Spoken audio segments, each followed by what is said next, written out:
This episode of Planted is brought to you by Yorma's Choice. The Radio Misfits Podcast Network. Hello, everyone, and welcome to Planted with Sara Payan. I'm Sara Payan, your host, and today I have the honor of having Tim Blake, the founder and CEO of the Emerald Cup, on the show. Tim, welcome, and happy 20th anniversary.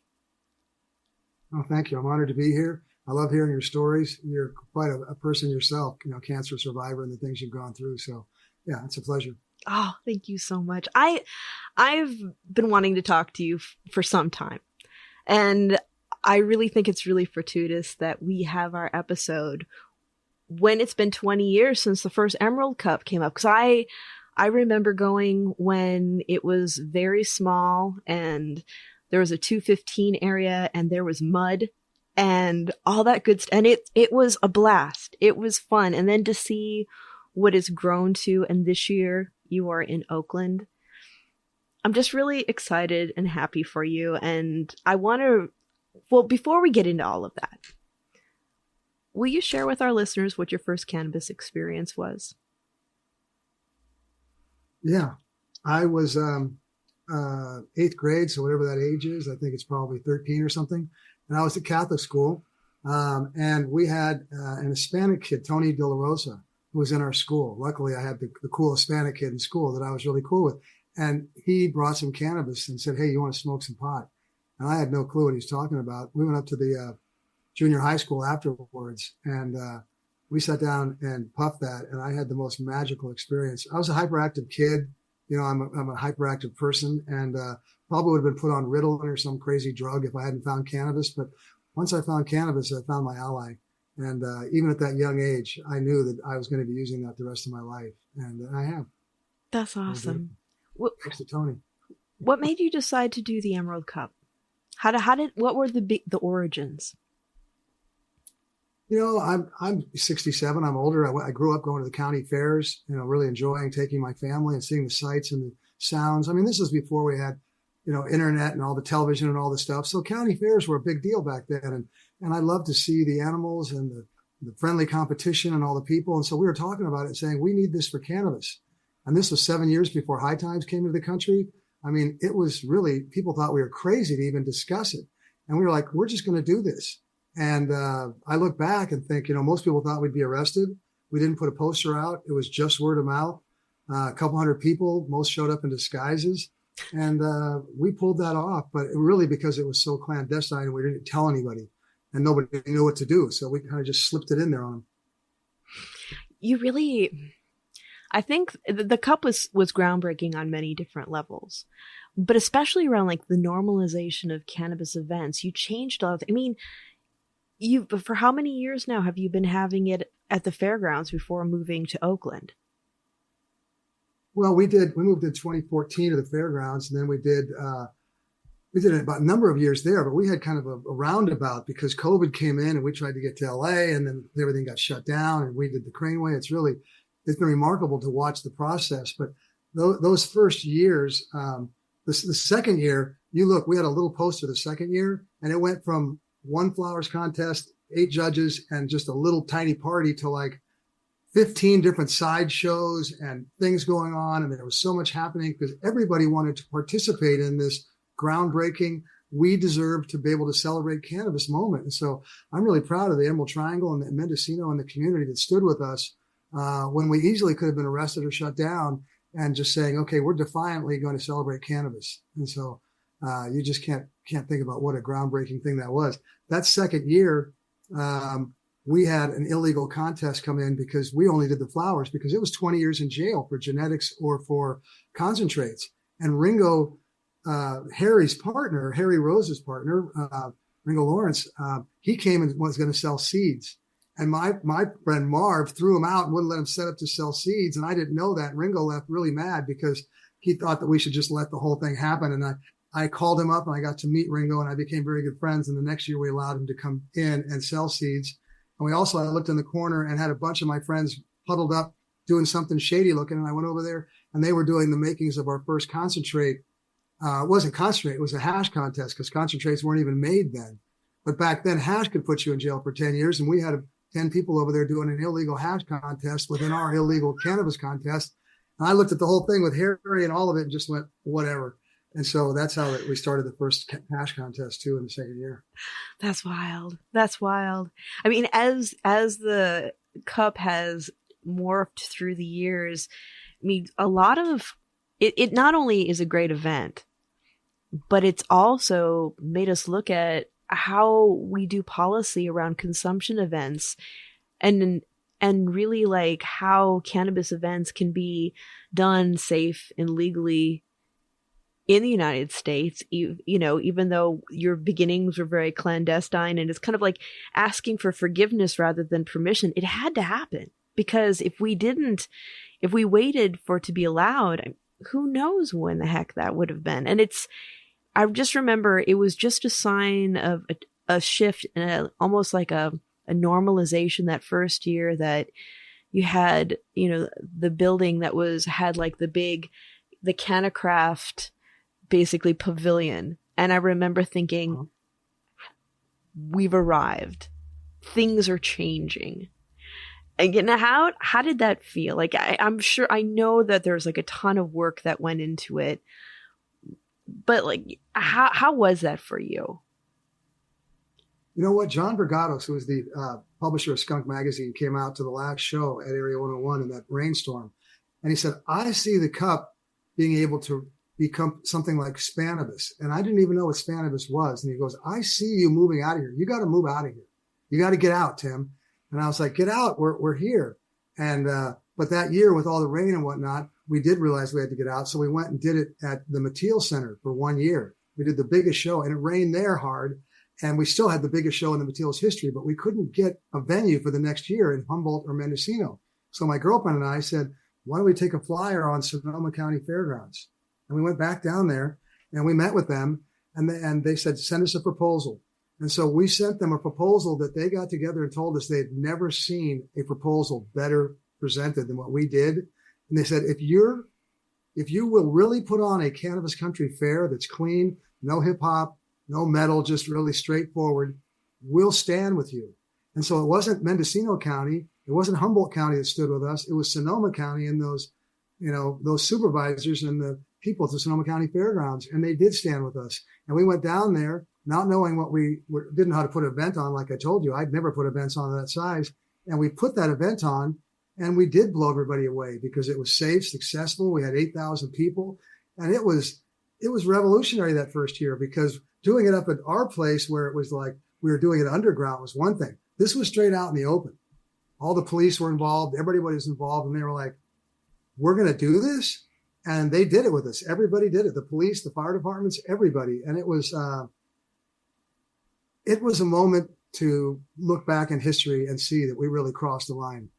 Before Colorado, before anything went legal, the Little Emerald Cup was down in Sonoma County, the first in the country, doing a legal cannabis event with legal sales and legal people coming in at a huge level.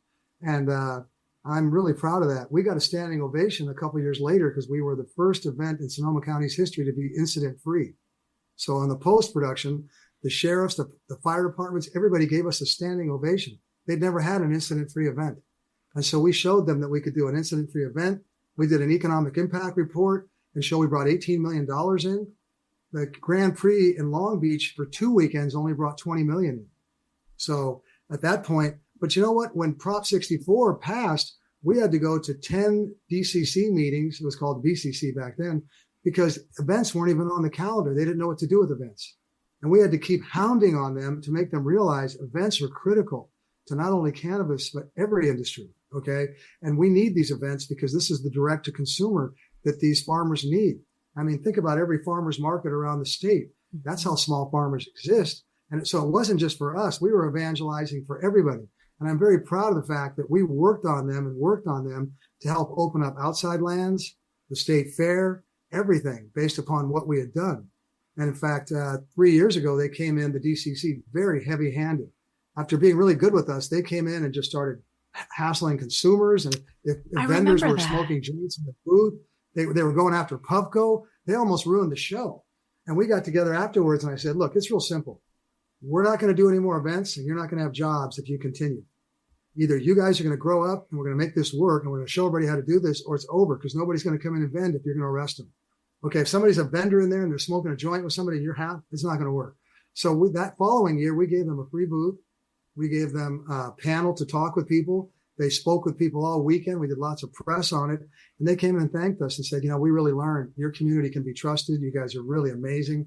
And we need to work together. And since then, they've really opened it up for all the events to come in and be easily run and produced. And so we're really proud of the fact of how much work we did to help segue that in for events. CannaFest, everybody, Northern Nights, they're bringing cannabis into all these events. And they should. It's not, we need them in all the events. Yeah. Everywhere. It's true. It's true. I used to throw some small events, and one of the hardest things was getting a venue. And they'd always be nervous because of the stigma. And after the event, they would be amazed. They'd be looking around being like, hey, everyone behaved. Nobody was overserved. My bathroom's not trashed.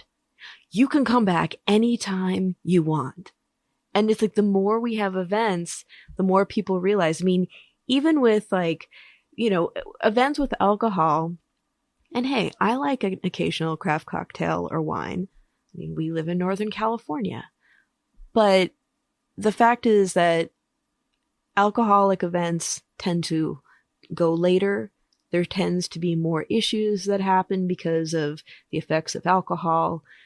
But when you have a cannabis event, everybody's chill. Most of the time they bug out by midnight, and the mess is way less. And I think having people be able to see that who just do not understand about our community and the space in which we live, the more that they see that it's a great moneymaker, there's no headaches, it's a chance to build community, they start to be more open-minded about it. But they have to see it to believe it. Yeah, that's what it's all, education.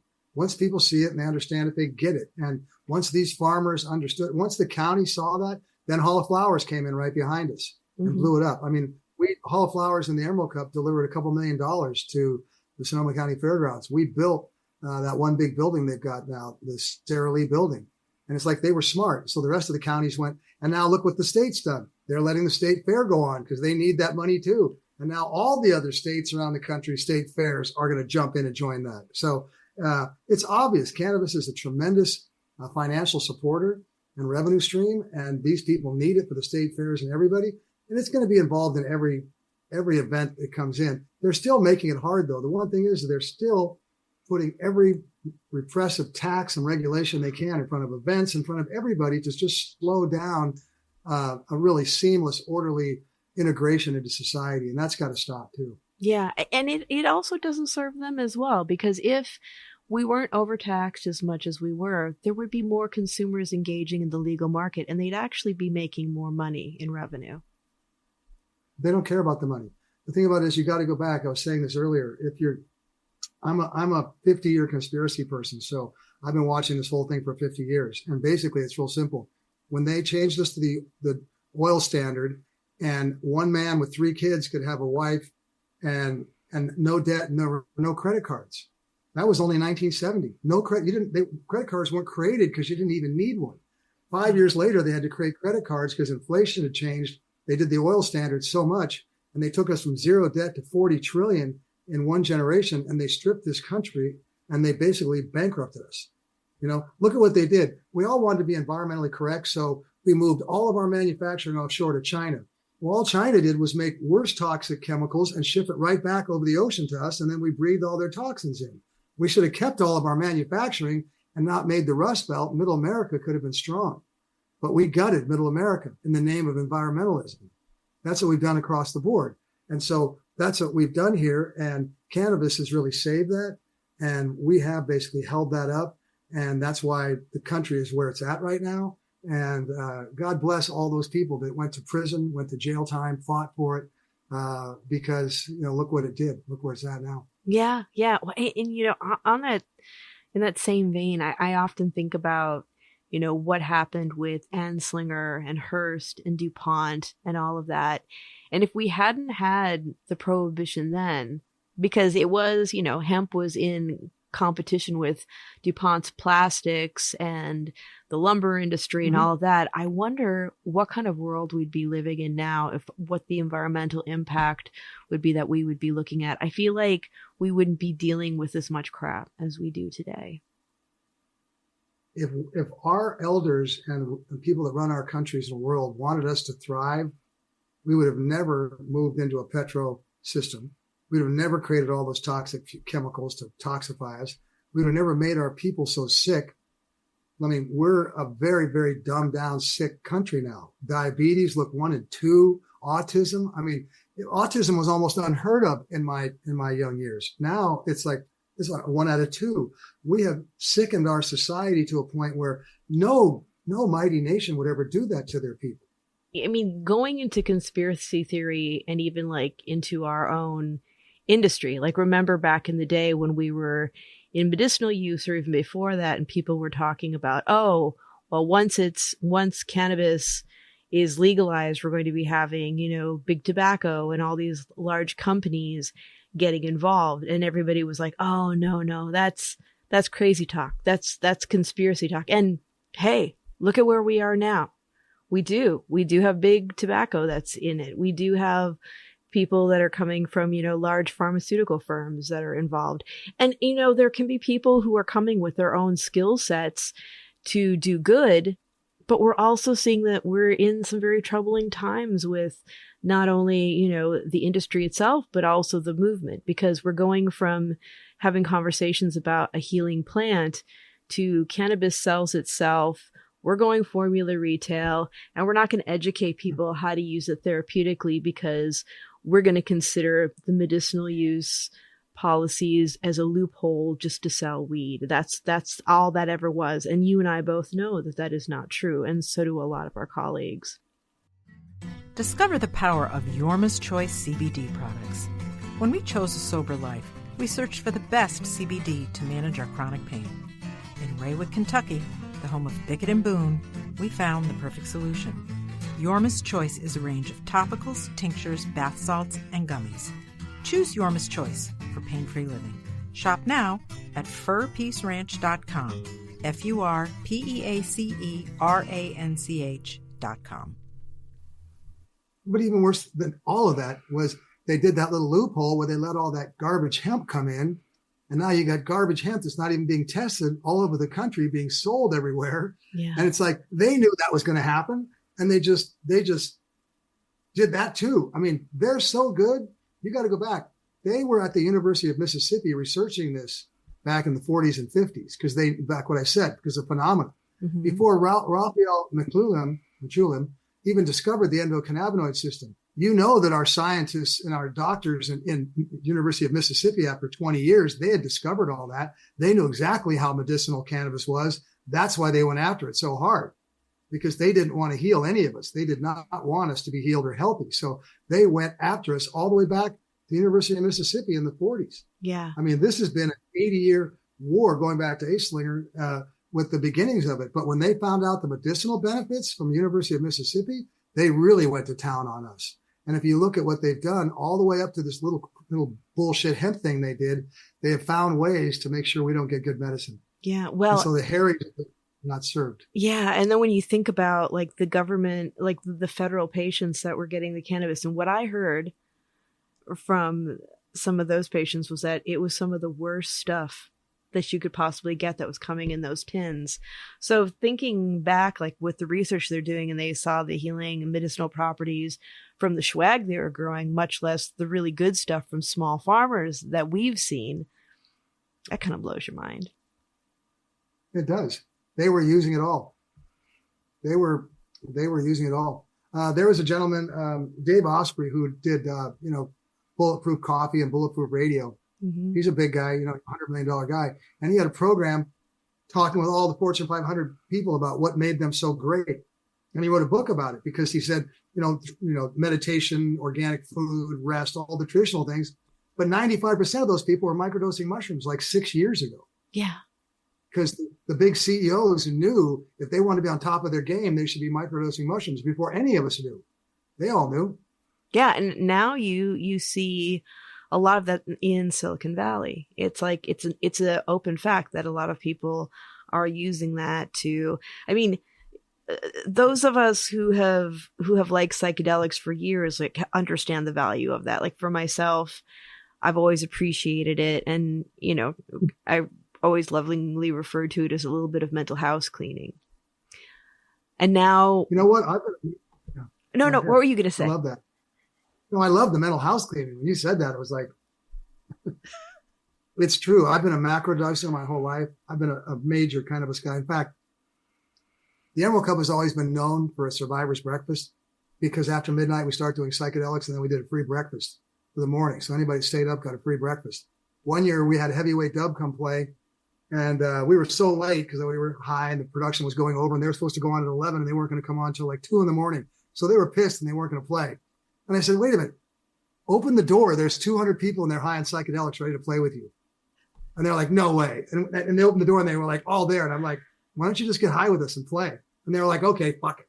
And so they did. And then that morning they got done playing and I came out with this big plate of food, and they looked at it and they were like, can we have some of that? I took them into the kitchen and showed that they'd made food for everybody. And then we sat out there with the sun rising with Heavyweight Dub, having a breakfast on psychedelics, watching the sun come up for the Emerald Cup. And it was like, so I've always been a major macrodoser, but the thing that's really, really gotten me was the microdosing aspect of psychedelics and the mental health that it gives people. We are so challenged mentally, emotionally, spiritually, and physically now. It's amazing that we can even get out of bed, most of us, because we're shot. What they've done to us, you know, we had that single man who could have his wife at home and have the kids and stuff in 1970. And now we've got 2 people. They run as fast as they can. They still can't make it. They can't watch their kids. Everything's out of control. They can't get the dog. I mean, everything's just crazy. And then we try to live in that. And that microdosing is like a miracle for that. And I never would have understood, because we were always just trying to get high. Yeah. That what that microdose means. And I'm a huge proponent. I try to get everybody I can on microdosing. Yeah, I definitely appreciate it. There's a sweet spot for me though, because if it's too little, I just have like a little bit of like, it's like that feeling like it's just about to come on. I have to have a little bit more so that I'm creative and focused and able to get through the day with it. It's interesting figuring out what the dosage is. And when you're looking at things like psychedelics and also with cannabis, I mean, you were talking about just like the stress of just being a human being right now. But then throw in like the fact that, you know, we're connected to our smartphones all the time. We've got social media coming at us. And it's really, you know, we have a population of people who are not in touch with their bodies and aren't realizing all the things that they're putting in their bodies are creating a reaction. And I think working with psychedelics, whether you're doing macro or micro, or even, you know, experimenting with cannabis to figure out what works well for you, it's also a call to ground and really be in touch with our bodies and reconnect with the aspect of everything that we put in our bodies, whether it's something that will create a change in our mindset or nourish our bodies, creates a reaction. And having that grounding in mindfulness is a huge step into reclaiming our lives and our autonomy as people. Yeah, it is. And as far as the mushrooms and stuff, I've really looked into them, and the land races that's what won the Hypey Cup this year. Mm-hmm. The land races, it's interesting. We take land race cannabis and it's like, you know, mostly lower THC, lots of cannabinoids, and we have hybrid that to make it stronger in a way, mm-hmm. right? I mean, that's what most cannabis, that's what people would call it. Yeah. In psychedelics with mushrooms, what I'm seeing is people are taking these land races and they're breeding them and they're making them not as strong and it's not as electric. They're not as good in a certain way. We have a Louisiana Lust, which is the landrace strain, and it's just electric. It's up. It doesn't give you the yawns. It's almost more like acid. You're just on, and it's like so beautiful. And so we've gone back and found an albino Gumby and a Louisiana Lust and getting the land races and really focusing on those and not trying to breed them in because they're such a better high. And what people do is a lot of people aren't growing organically and they're not putting the love into the mushrooms. And the mushrooms, I'm not saying that they're more spiritual than cannabis. We're all equal and stuff in there. But in plant medicines, mushrooms are high beings. Right. And they respond to that love. If you're growing it for money, if you're growing it organically, if you're not sending it, then it's not going to come back with the same product. And so I've found working with this that you got to have really dedicated, loving people that are really doing it the right way, grown organically with the right land races. Then you'll get a very consistent product that people really, really have a good time with. And that's what we've been working on for the last year because I've seen so much inconsistency in the marketplace.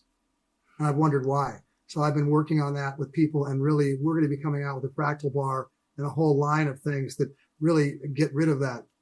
We're using humates and compost and regenerative farming techniques and just going to the highest standards. That's fascinating. I mean, because for a lot of us, we still look at mushrooms kind of the way we used to look at cannabis. Your guy showed up, had a few roaster bags of stuff. You got what you got. There wasn't really any conversations about effects and what works well with your body. And that's one thing that, with mushrooms, like getting into the different cultivars and how they feel and what they do fascinates me, because I know a lot about cannabis. I don't know as much about that. I know about working with dosage for my own body, but I think that having those conversations is really important. And I'm wondering what you think of this. I'm seeing a lot of ads on social media for mushroom products, and I'm noticing that there's a lot of amanita that they're putting out there. What are your thoughts on that? Because for me, that gives me pause. But then again, I'm also a person that if I'm not thoroughly educated on something, I always kind of keep my gut reaction to myself until I learn more about it. People are just, it's unbelievable to look at Facebook and Instagram and see so many mushrooms. I mean, from my perspective, I'm like, this is incredible. I mean, You wouldn't even have thought about this. Back in my day, you don't even talk about mushrooms. You wouldn't even bring up acid. You do 20 years in prison. Right. And these people are doing it. But what's kind of like with the hemp, though, what's bothering me or what's challenging is, I'm not saying all of them, but most of them are not growing a clean organic product. Mushrooms are an uptaker. So we went to get grain in Northern California for our operation, and we found that almost none of the farm supply places were being asked for organic grain. Well, you've got 100 mushroom people growing mushrooms up here. What are they using? Yeah. Look, the first year at the Emerald Cup that we tested, it's an interesting story. I love to tell that. We brought Alec Dixon and SC Labs in for the Emerald Cup the first year up here. And people didn't even understand what a lab was there for. They're like, why are they there? I mean, of course, maybe THC, but it wasn't legal yet. It was kind of like, it's either good or bad. We don't need these things. Right. And I'm like, you're going to see what this means. Well, 2 years later, we started testing everything. And the first year we tested concentrates, 75% failed badly. And we were going to call everybody out, put them on blast. And then they came back and said, look, people gave us the clones. People sold us they did that. We didn't know. You can't do this. And so we said, okay, we will not put everybody on blast. Next year, it's all going to be public. We went from 75% failure to 5% in 1 year. So unfortunately, I'm like really committed because of my cancer and because of my life and my family to organic regenerative living. I don't ever put anything in my body that's not clean. But unfortunately, a lot of these people in Emerald Triangle, Northern California, 75%, they weren't caring. They were using chemicals left and right. Same with we have in the mushrooms. People are like creating a mushroom product that's supposed to heal people mentally and spiritually, and they're growing it inorganically, or they're growing it without love, or they're growing it because it's just for profit. That's not going to come back. It's like, where's the best vegetables? They're from mom's garden, mom's soup, grown with love. And same with cannabis. Of course, that's why you see so much of the best cannabis being sun grown in small batch. But on the mushroom side, that's what we're doing. So we're going to really call people out and teach people on that. You can't test for that yet. You're not testing for everything. But we're going to, as soon as we can, implement testing for mushrooms too at that level on the toxicity, because they're just doing it for psilocybin now. They're just doing it for potency. Mm-hmm. But I really like to see 90% of these people get knocked out for growing chemical mushrooms and not really clean product. But because I'm really hardcore about that. But it's okay. We'll learn. We'll educate. In a couple of years, it'll all be gone. But it's an evolution. I mean, it's just like, I remember, it must have been in maybe 2014 or something like that. I can't remember, but I remember there was the Secret Cup and they had all of the concentrates. And that was the first year that they did like I think it was either that it was the first year that they tested or they had new testing. And when they realized how much residual there was in all of those concentrates, so many of those businesses had to shut down for a short while because they had no idea about how many parts per million, per billion there was of solvents in their products, and that it changed everything. They did. It was crazy. They did. They knew. They knew. Look, these people knew. I won't let any of them get away with that stuff. You might get away with it one time, but overall, I grew up. I'm old school. I grew up, and if you were in a village, you're in a city. If I'm growing tomatoes or I'm growing apples, I'm growing the best I can for my community. I wouldn't think of like doing chemicals or crap to feed them to my neighbors' kids or anything else. We become divided and self-centered, and so people don't think that way. They're like, I don't really care. But to me, we're all one family, and we're gonna heal this planet by going back to regenerative farming, organic living practices. That's the only way this planet's going to be able to move forward. And it's simple. We can feed 20 billion people if we do that. But we can't if we're going to live on this petrochemical garbage crap that we're doing. It's not. It doesn't do anything. So we're going to turn it around. It is happening right now. And I'm very excited about the next couple of years. Yeah. Because I've been waiting for 60 years. Looking to grow your cannabis business and expand your network? Join the National Association of Cannabis Businesses for just $50 a month and unlock exclusive access to new commercial opportunities and clients across the industry. Enjoy special discounts, free advertising, and access to members-only content. Whether you're starting out or scaling up, NACB tailors its memberships to propel you forward. Visit nacb.com now and join the leading community dedicated to cannabis business excellence. So I was looking online and I saw that you've written a couple books. Are either of the books about what we've been talking about? They're about all of it. I wrote a book 7 years ago called The Cannabis Crusader. I started out as the marijuana man, dancing with the feds, the spiritual adventures of mishaps of the marijuana man, but the marijuana wasn't the right word. I put it out. It wasn't edited properly. It was a great book, but it wasn't edited properly. So I took it off 7 years ago, and that's been sitting there. I re-edited it. But then Catherine Henney, who's my manager and co-producer, she produced New West Summit for many years, and she managed Michael Franti and Spearhead. And she asked me after a speaking engagement what I was doing. And I said I was writing these books. So I sent her the first book. She said, this is a bestseller. And so what are you doing? So I wrote the second book. We got Lois de la Haba out of New York, who's one of the biggest agents. She's had 17 best-selling authors. She was in New York with 15 agents under her for 40 years. She did Roots. She's been involved in Colombo. You name it. This is like an 84-year-old dam of New York.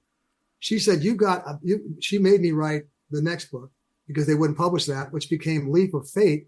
And then I got Ken Hertz, who's one of the biggest agents in Hollywood, Will Smith and everybody, to be my television agent. So I was set. I went and wrote this book called Leap of Fate. And then Ken Hertz wanted to see that I had enough material for a 5-year series. So I sent him the rest of the books. And they said, this is great, but we want the next book first. And so I went, are you kidding me, Lois? And she said, they're right. You need to write the next book first. So I was like, I have to go write another book now? And so I wrote The Road to the Emerald Cup, an outlaw's spiritual journey, which got completed about 6 months ago. And so I have both books done. But you know what? Lois has not sold the books. And it's like she deals with only the top 10 book publishing entities. And she said this is the first time she's ever not had a book of this caliber not sell. And I feel like it's because I'm a conspiracy guy. Everything I'm talking about with you is what I talk about. It's everything. It's not egotistical on one side, but I don't think they wanted my book to go out. So I really should have gone to like Bear Publishing and a mid-side publisher much sooner. So make a long story short, I'm actually thinking about just self-publishing it at the 20th anniversary and just dropping it. I've been talking to Angela from Ed Rosenthal's and a couple of people, and I'm like, it's not about a money thing. It's just I want it to go out because I know it's going to happen. And so I have these 2 finished books, and I don't want to wait a year or 2 for them to go out. You got to get them out. And Angela is brilliant. I love her. I've known Angela for years, and I have to say, she's like one of those people that people in the know should know her. She's so brilliant with everything that she does. Going into, when we're talking about, growing and just the quality, one of the things that you have done for years is champion the small farmer. And a lot of people, like when I've had Congress people on the show, Or even like when I had David Crosby the other year, we were talking about the small farmers and what a tough time they've been having. And a lot of people have no idea what a struggle it's been. And I think that one of the most beautiful things, there's so many wonderful things about Emerald Cup, but one of the most beautiful things is how you've supported the small farmers. And I'm just wondering what you have planned for them this year and what kind of impact you think that that'll have. You know, a couple of years ago, we started that small farms program, and we gave away $250,000 in booths, even though we lost $500,000. Yeah. I didn't care because it was so critical for them to be represented. When Prop 64 went in, I supported Gavin Newsom. I supported Prop 64 because he shook my hand and said he would never allow large-scale farming, because written into Prop 64 was no large-scale farming, no stacking the permits for 5 years, because we all knew that if they did that, small farmers could never compete with Salinas or Santa Barbara overnight. And 2 months into 64, Gavin Newsom opened that up, and property in Salinas went from 20,000 an acre to 80, and property up here was wiped out. We're an extinction event. There's 10,000 farmers in the Emerald Triangle. There's probably less than 1,000 left. I mean, property behind me is selling for 25 cents on the dollar. And you know, these small farmers, think about it, over the generations, they couldn't go spend their money. What they do with their money, they put it in their ranches because it was safe. So now they got a $2 million ranch that's worth $500,000. So Nikki and Swami, all the people up here, there's no retirement for any of these people. They don't get any brass ring. They get nothing. And so I've watched this, and it's just sickened me because I was part of the evangelizing for 64. I was part of getting the sheriff selected, getting the 9.31 program, first in the country. I've been at the forefront of this all the way through because I wanted to see people stop going to jail and to see people like my priest uncle embrace cannabis, which he did before he died. But they should have given us the 5 years because then we would have had a chance to segue. Instead, they created an extinction event, not only in the Emerald Triangle, but around the state. That's put, suicides, alcoholism, depression at rates that people have no idea what's been done to these poor people. And so for me, I do everything I can for them, everything we possibly can. Even you've got Chris Anderson, Redwood Roots, okay? People know him. He's Redwood Roots. He's representing Johnny, Casali, Ridgeline, all the OG people up there. This guy hasn't taken a salary in 3-4 years. He works tirelessly. He just got jacked in LA last month. They tagged him and they robbed him. On distro, he was going down there and they tagged him, pro hit and hit him. And he was going to give up, okay. He's asking for a free booth for the Emerald Cup because these guys are broke and can't even afford one. And it's like, we're going to give that to Chris. We're going to give what we can to people every step of the way. We're giving equity boosts to Ramon and the people in the Bay Area. What we got a lot this year is, okay, you give equity programs to your farmers, but you're in the Bay Area. What about East Bay people? And so we're doing everything we can. We're giving discount tickets away to veterans. We're giving discount tickets away to every group. We're giving tickets to all the clubs and communities. We're basically just, as long as we can break even, we're going to give it all away again this year. My partner doesn't like me. He doesn't even want to be part of the business anymore. He's been trying to get out of the Emerald Cup for 5 years because he's like, Tim, you don't care about money enough for me. But we're going to do everything we can to support those small farmers and all the brands and go stand together at the Emerald Cup. Because it's not just our 20th anniversary, it's the 20th anniversary of everybody up here doing this. It's our legacy together. So, but I mean, I've got people that I don't want to say their names, but like major brands that don't even have the money for the retail, the 2,500. If we gave them a booth, they don't even have the money for the retail. They're that broke. I mean, you're talking about basically only 10% of the people left. And out of that 10% left, half of those people are on the ropes right now. I mean, you literally just about completely wiped out the whole industry. It's really unbelievable. People keep saying, "Oh, we got to talk about the positive," and we can, but the reality is that that's not going to go away. That's why you see Elliott from Catalyst refusing to pay taxes. He's like, "We can't pay these taxes. We're just not going to pay you anymore." There's going to be a revolution going on because I think there's about $1 billion in unpaid cannabis taxes, and nobody's going to pay them. Yeah, I mean, what can you do with that? I can't fault you for supporting 64. I did too. And the reason that I did, when people ask me why, is because I felt like every time legalization came to the table, there were more people who didn't have our best interests at heart that felt brave enough to get involved. And the more messed up it became. So I felt like if we let it go one more time, I didn't know what the next version of it was going to look like. And I was really afraid that it was going to be harder to peel back all the dysfunction that would be baked into it. Yeah, I looked at it like the faster we got 64 through, the faster the rest of the country would go, the rest of the world, because California is a country in itself, and the faster plant medicines would go, which is happening. Yeah. So I'm grateful for that. My uncle was the oldest reigning Catholic priest in the Bay Area. I got cops and lawyers and priests in my family, Irish Catholic. And at the end, my uncle cops let me give him CBD for his Parkinson's, and it worked so well. I said, you know what? If you let him give me this cartridge, because I didn't want to smoke, Bill will be happy. And they said, go ahead. And my uncle came to me and said, you know what? 3 days before he passed away, Bill was holding on to that cartridge. And he said, I don't know about cannabis. I don't do it, but I'll tell you what I saw what it did to my brother.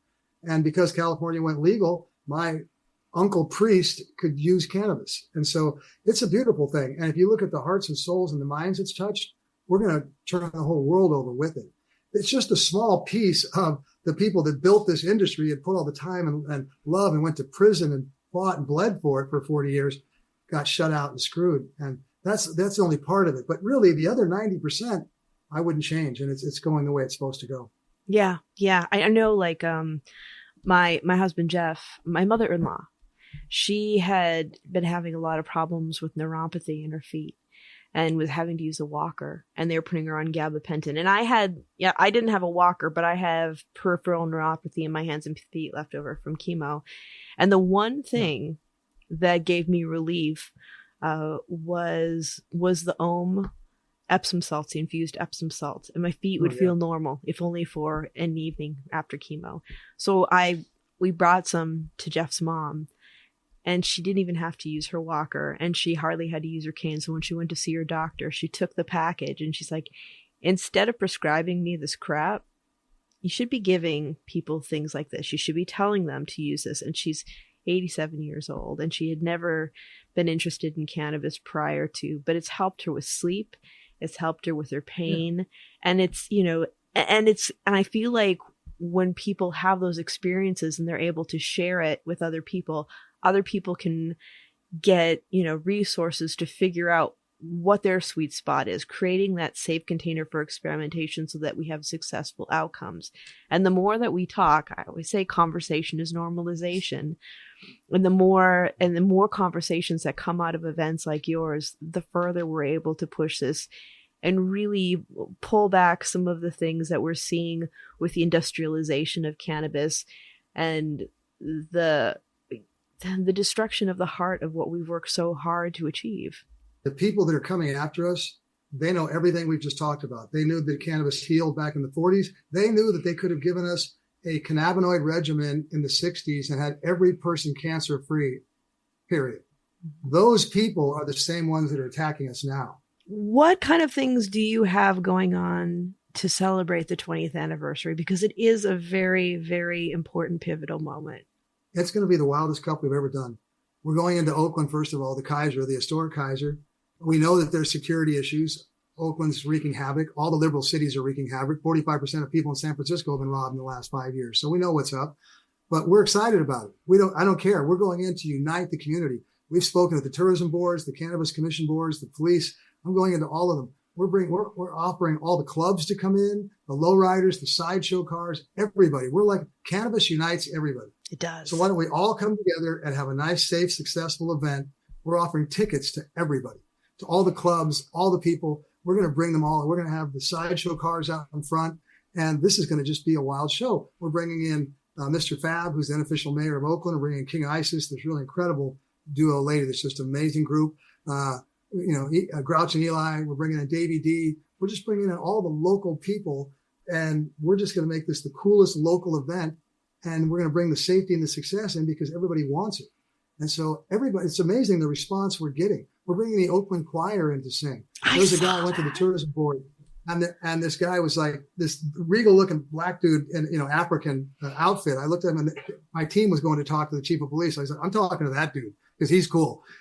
He's been teaching choir, singing choir for 39 years. I said, would you come sing at the Emerald Cup? And he looked at me like, we don't sing, we sang. And I said, well, would you come sing for us? And he goes, sure. You want us to sing for you? We'll come sing. And I was like, that's what I want. I want the 39-year choir from Oakland coming in and singing for us. I want, Mr. Fab on the stage with us. I want Too Short. I want everybody there. We got to get everybody there to stand with us and show that we can do this safely, successfully, that cannabis can unite people, that it can be a giant money generator, because hopefully what we want to do is open up the Lake Merritt and go to take over the whole Lake Merritt. The Kaiser built a multi-million-dollar deck off the back, which is already wired for stage to play right to Lake Merritt. So it's already built for it. So what we really want to do is come in there the first year and get our legs under us, and then really open it up and make it larger and larger. So, it's really, I'm more excited than ever, really, to bring that community together, because, Santa Rosa was safe and it was what it was and whatnot, but Oakland's culture, there's no gentrification of Oakland, man. It's, you live there. It's East Bay. I love it. I love it. There's so much good stuff. You know what? Look, it's where the Black Panthers were founded. It's where Hell's Angels were founded. It's where Oak Street. I mean, look, there's so many things that are like, these are like world renowned things. It's across our country, and we want to honor them. We want to bring the Black Panther Museum in. We're inviting all the clubs in. To me, it's like, hey, let's all come in. And so it's the third biggest union in the country. Look what Oakland's been. So it was a glorious town. I grew up with Ken Stabler and Reggie Jackson in the glory days of Oakland, of it really being, when the Oakland Coliseum was the place to see events, and the Oakland Arena and whatnot. And I want to see Oakland become that again, and the East Bay become that. So that's what we're doing. I love it. I love it. Yeah, I have to say, I've lived 25 years in San Francisco, moved across the bay to Oakland, and Oakland had all the things and more that I loved about San Francisco in the 90s. Not only did it have like the culture, the art, the community, but then the diversity and the heart and soul of Oakland, like that soul, there's just something about it that's, you can't, I'm sure there are other places that you feel some of that, but there's just Oakland, there's something special. And we really getting people excited about it and coming in and seeing everything that it has to offer is huge. And I think it's just wonderful that you're going to be here. It's really accessible for people. I saw that our friend Ngaio is going to be part of the performance as well. How could you not have Ngaio? He's family at this point.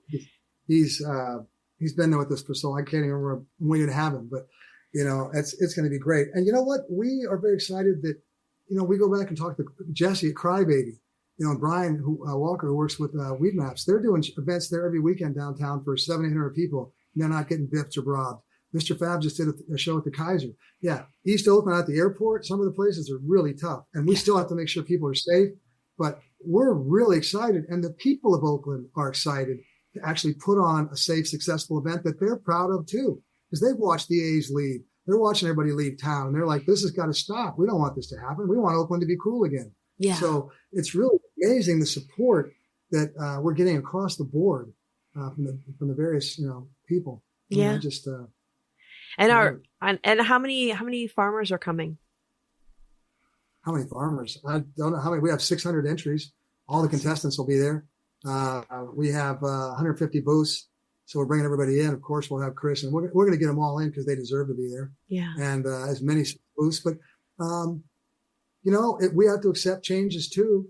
Look at the indoor. Indoor is over half the entries this year. It's really, we want to put out a data set called the Almanac or the Conservatory about all the information from the Emerald Cups and all the years, because it's amazing to watch the process and some of the things that really you see. So we do a best of show. 2 years that we first started was Mixed Light won it. And then the second year, Sungrown won it. So last year it was between Sungrown and Indoor, and it could have gone either way. And, I was, of course, one side hoping for Sungrown, but on the other side realizing, Indoor and Fig Farms are a great, great team. And Indoor won.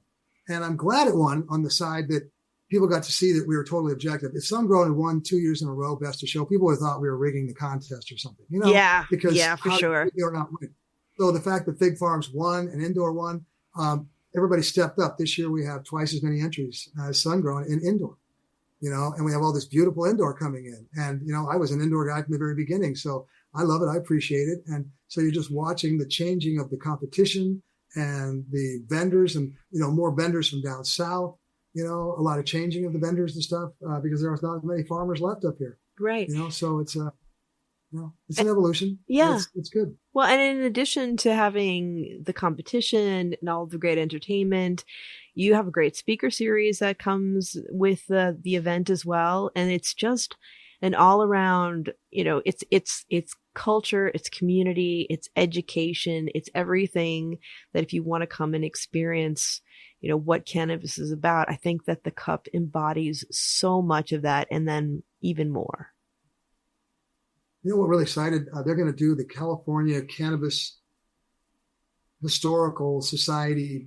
I'm not sure the exact phrasing of it, but they're going to launch that. Amanda Ryman and the Aldridges, Geringer, Nikki Morrison, all of them, Chris Carter. They're going to take their whole thing that Chris and Nikki done all those years, and they're going to put it into a display, a permanent display, and they're going to launch that at the Cup this year. So that's going to be very exciting to see that.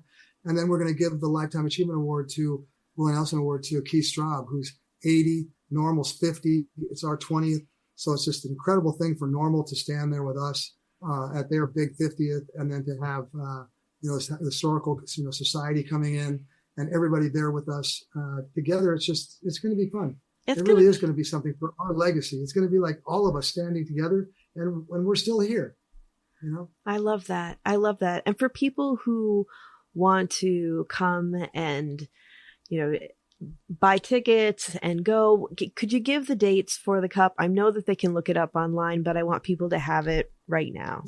It's August 17th and 18th, Kaiser Arena, Center for Performing Arts. You can go to theemeraldcup.com. We'll get you to see tickets. We have tickets in about 20 dispensaries. We're cutting deals with dispensaries all over the place to help them get all their people in, because we really like to see, like you said, you want to see the culture there. We really make sure we bring it in. Yeah. Like for years, I've had the biggest guest list. Going back to Sonoma County, they charged us $2 for every person for a food buyout, so they wouldn't sell Twinkies and hot dogs. But when they found out our free list was like 4,000, they said they had no idea. Nobody's ever had that big of a guest list. And I said, yeah, but you don't know who we are. So for us, it's like Ed Rosenthal and all the OGs. We invite them in because we can't ask them to buy tickets. We have to really invite some of these people. All these great dispensaries, we have a huge list. And so we just invite the whole culture in, and that's what brings it all together for us. So, but for everybody, you'll see discount tickets all over the place. You'll see tickets through our websites, and we just want everybody to come and join us and have a good time. That's awesome. Ed just lives across the way from me, and Alan Holland lives right around the corner. So we have this little neighborhood of people who are in the midst of it all, and it's really a nice place to be. And I can't wait to see you. Steve and Andrew, there's just so much, Jeff and they're just incredible. I just love them all. Yeah. So, unlike, there are some people in Sonoma County for sure. I love Sonoma County, and I love Soulful, and I love Mercy Wellness. It's wonderful. But Oakland is definitely like the place. Yeah. It is. And I'm so excited to go, and I'm so excited to see how everything happens, because I know it's going to be magical like it is every year. Yeah. Well, we're going to do all kinds of special things. We're inviting all kinds of people in to play with us, and people will see a lot. And we're doing some great drops. We're working with a group now. I can't tell you his name yet, but it's just an amazing performer, and he's going to do likely a drop of his first product. And he's got 3 movies, just a huge thing. And they just want to come and do special stuff with us. So we're really going to invite a lot of key people in to just experience it with us. So as we get closer, we'll start announcing all that. People will see. Oh, right on. I can't wait. Thank you so much, Tim. I really appreciate it. Yeah, this is wonderful. I love our conversation. You're a cancer survivor. And now we're connected forever. Yes, we are. We definitely are. And I'm looking forward to our future conversations too. And everyone, remember, if you like listening, please give us a review, share it with a friend. Let us know what your favorite episodes are. And if you'd like to stay in touch over social media, we are Planted with Sara Pion on Facebook and Planted with Sara on Instagram and Twitter. You can also go to our website, www.plantedwithsara.com, or listen to us on our parent network, Radio Misfits Network, where there are other great podcasts, like one of my favorites, the Winemakers Podcast. So check it out. You can listen to Planted wherever you listen to your favorite podcast, whether that's Pandora, Spotify, Amazon, Google, Apple, Stitcher, tune in. We are there. So join us. And until next time, stay curious, stay safe, and remember, it's a wild world out there. Be good to one another. Until next time, take care.